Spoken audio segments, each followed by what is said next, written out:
As 2025 comes to an end, we enter the holidays. We're at the end of the first year of Trump's second term. I have a lot of questions, and I've always had these questions, but I feel like I have them now more than ever.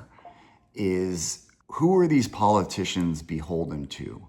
Why do they become subservient?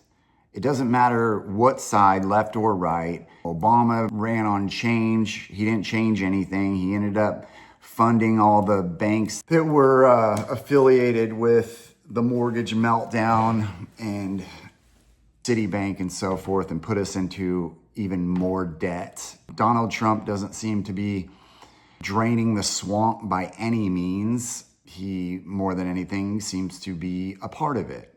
So, with all these questions, I think we need to go back into history and talk about the Federal Reserve and central banks and where that came from. So back in the 1600s, goldsmith, you'd go and deposit your gold with the goldsmith, and they would hold it for you. They had security and so forth, kind of like a bank, but they were a goldsmith.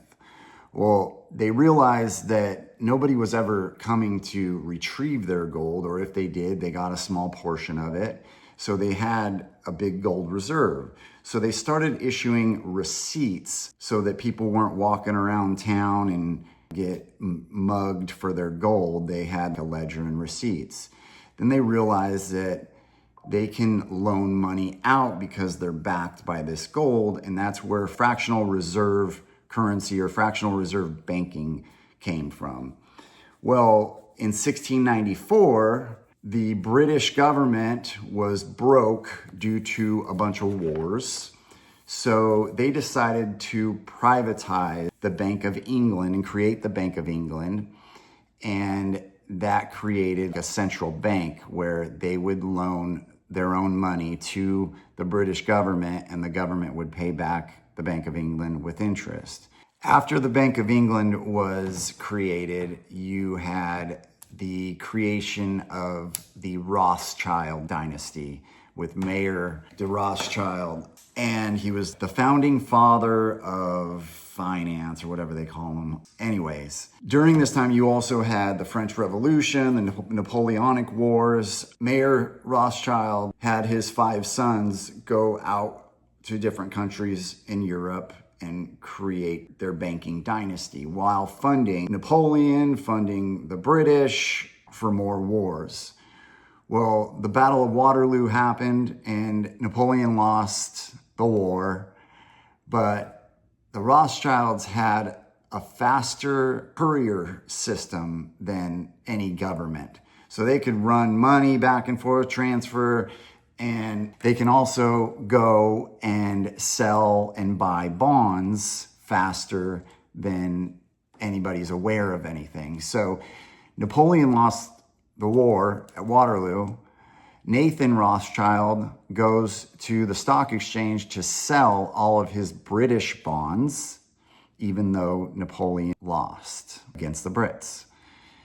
So everybody saw this happening, so everybody unloaded their British bonds, and then the Rothschild bought all those bonds, and the market skyrocketed because the Brits won the war. So I bring that up because the boom and bust cycles that we get in with this central bank system started from this. Fast forward to America in the late 1700s, the Brits tried to push this banking system onto the colonialists.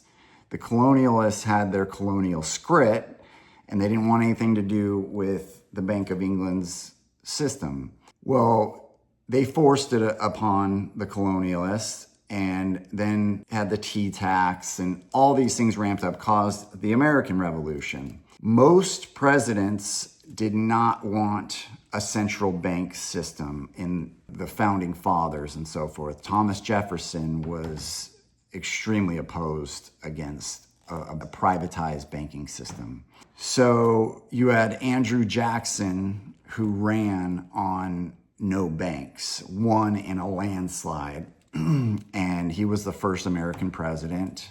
to have an attempt on his life, attempted assassination. Fast forward to Lincoln. He was adamantly opposed to a privatized banking system. We know what happened to him. And then fast forward to a secret meeting off the coast of South Carolina or Georgia on Jekyll Island. You had J.P. Morgan and all these associates of these moguls and so forth created the Federal Reserve, and then they needed somebody to enact it. 1912, Woodrow Wilson was elected president and goes down as the worst president of American history. But Roosevelt also was running against him, and there was an attempted assassination on his life. So I think he was against the privatized banking system as well. Woodrow Wilson caught the drift, and now we have a Federal Reserve privatized banking system. And ever since then, we've had boom and bust cycles caused by these, whether you call it cabal of elites that are running the world, funding both sides of wars, nonstop wars, and so forth. I'm going to get into more details of all of that, world wars and so forth. There's your history of fractional reserve banking and central banking, the central banking system.